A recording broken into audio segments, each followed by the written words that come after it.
Olá, meu nome é Daniela e sejam bem-vindos ao meu canal. Hoje nesse vídeo eu venho trazer uma comparação entre os profissionais de engenharia de software e cientista de dados. Eu trabalhei alguns anos como engenheira de software e agora tem alguns meses que eu estou atuando como cientista de dados. Então eu vim aqui trazer alguns pontos relevantes que eu acho que essa dúvida é muito comum, principalmente em quem está entrando agora no mercado de trabalho ou até mesmo quem já está atuando em uma área ou outra e pensa em migrar. Então, eu trouxe aqui 5 pontos que você deveria considerar na hora de fazer a sua escolha. Primeiro ponto, o quanto você gosta de programar. Se você gosta muito de programar e tem aquele momento em que você tá ali sozinho programando, escutando a sua música e tomando seu café, talvez essa é uma característica muito forte do engenheiro de software, né?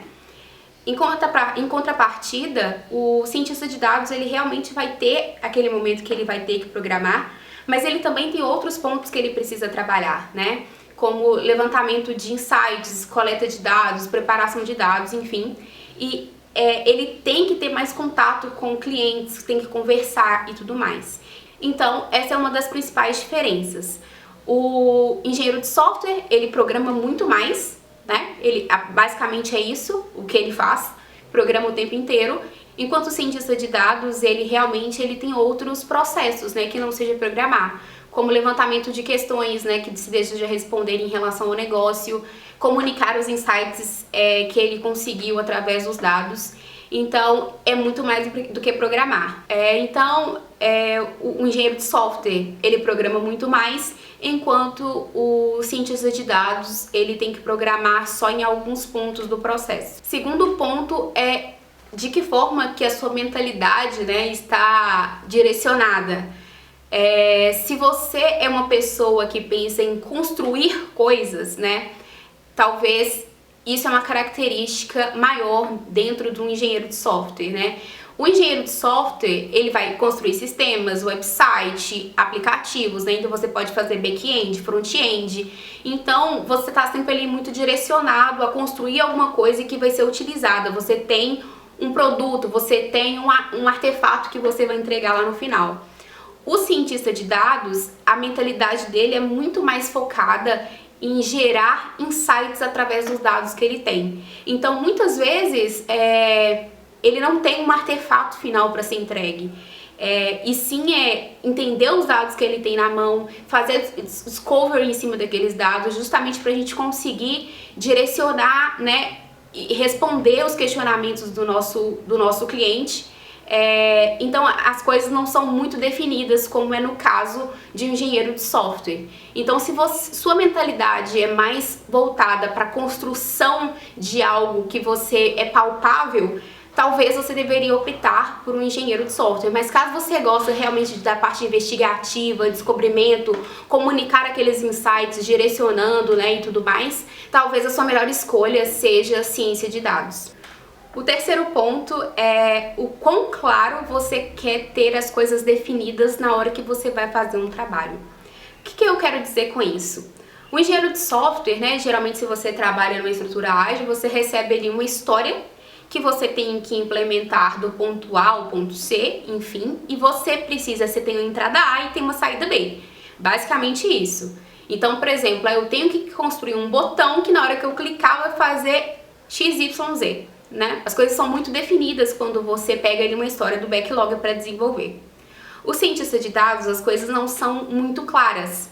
Existe um processo, né, de business understanding, que a gente chama, né, para entender o negócio, a preparação dos dados, o entendimento dos dados. E nessa parte de construção, né, eu falo o tempo inteiro que o engenheiro de software ele pode, obviamente, e é muito bom que ele saiba alguma coisa de negócio, mas se o engenheiro de software, naquele primeiro momento, principalmente um júnior, né, não souber nada da área de negócio, não entender do negócio, isso não impede que ele faça alguma coisa. Ele consegue construir uma tela que já está desenhada por algum designer, ele consegue fazer a comunicação com a API e tudo mais. Mas se a história estiver bem definida. Para um cientista de dados, essas coisas não são extremamente definidas. Às vezes a gente recebe o dado e não sabe muito bem o que tem ali. Então, muitas vezes a gente faz um brainstorm em cima daquilo, a gente faz um levantamento de questões em cima daquilo. Então, as coisas não são claras, né, na hora de definir o que vai ser entregue, o que a gente vai fazer em cima daquilo. O cientista de dados não, ele precisa entender bem do negócio e, consequentemente, ele precisa de comunicar mais, conversar mais com o cliente para conseguir entender as dificuldades do cliente, para você conseguir ter os insights na hora que você estiver fazendo análise de dados. E isso pode mudar a sua direção, então as coisas não são muito claras. Então, se você gosta de coisas muito bem definidas, né? Se você tem aquele entendimento, se você é aquele tipo de pessoa que gosta de eu vou pegar isso e vou fazer isso e aquilo, as coisas muito bem definidas, então talvez a melhor estratégia para você seja o caminho de engenheiro de software. Mas caso você gosta, né, dessa parte, como eu falei, de realmente de investigar, de entender e não preocupa tanto com essa parte engessada, né, talvez a melhor área seja de ciência de dados. Quarto ponto, a gente esbarra de novo nessa parte de flexibilidade que a gente vê muito, né, na parte de ciência de dados,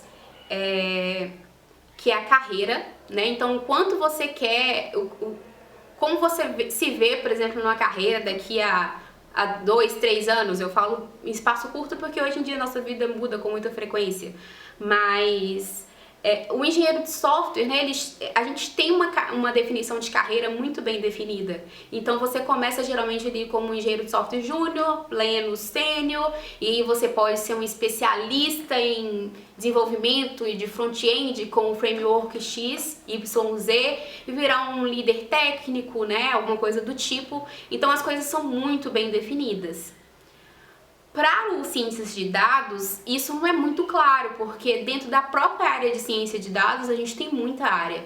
Então você pode, né, focar em análise mesmo de dados, você pode focar a sua carreira em algoritmos de machine learning, que eu sei que hoje em dia a gente tem profissionais para isso, né? A gente tem um engenheiro de machine learning, a gente tem um analista de dados, mas ainda esses papéis ainda não são muito bem definidos dentro de um time. Então isso também vai influenciar na sua escolha, o que você espera na sua carreira e o quanto você quer que isso seja muito determinístico ou não. O cachorro tá latindo. Às vezes o quinto e último é o quanto de esforço você quer ter para ou ter essa carreira de cientista de dados ou de engenheiro de software, né? Hoje em dia o mercado de TI está muito aquecido e a quantidade de pessoas, de empresas que estão contratando engenheiro de software é muito grande, o que é muito bom, e consequentemente para uma carreira de engenheiro de software você precisa de muito menos esforço, né?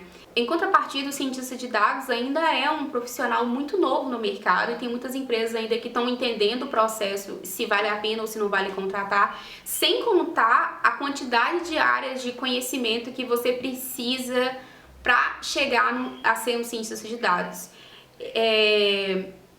É óbvio que a área de engenharia de software você tem que estar sempre aprendendo, tem sempre uma tecnologia nova, um framework novo, enfim, tem sempre alguma coisa nova para aprender, mas as áreas que envolvem um cientista de dados são muitas. Você precisa de ter um conhecimento básico de matemática, de estatística, de programação, você precisa de ter soft skills muito bem desenvolvida, porque o tempo inteiro você vai estar dialogando com o cliente e com outras pessoas da sua equipe.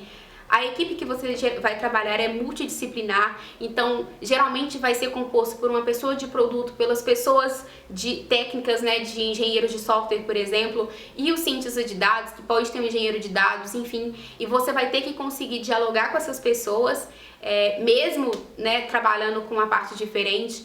Então, o esforço despendido para você conseguir ter todas essas habilidades é um pouco maior. E isso demanda tempo, né? Eu vejo que isso demanda tempo e esforço, e eu tô sempre estudando até hoje e eu acho que eu nunca vou parar porque tem sempre muita coisa para aprender. Então é isso, essas 5 considerações eu vou colocar aqui do lado, as 5 considerações que eu acho que você deveria fazer antes de escolher se você quer seguir a sua trajetória de engenheiro de software ou de ciência de dados.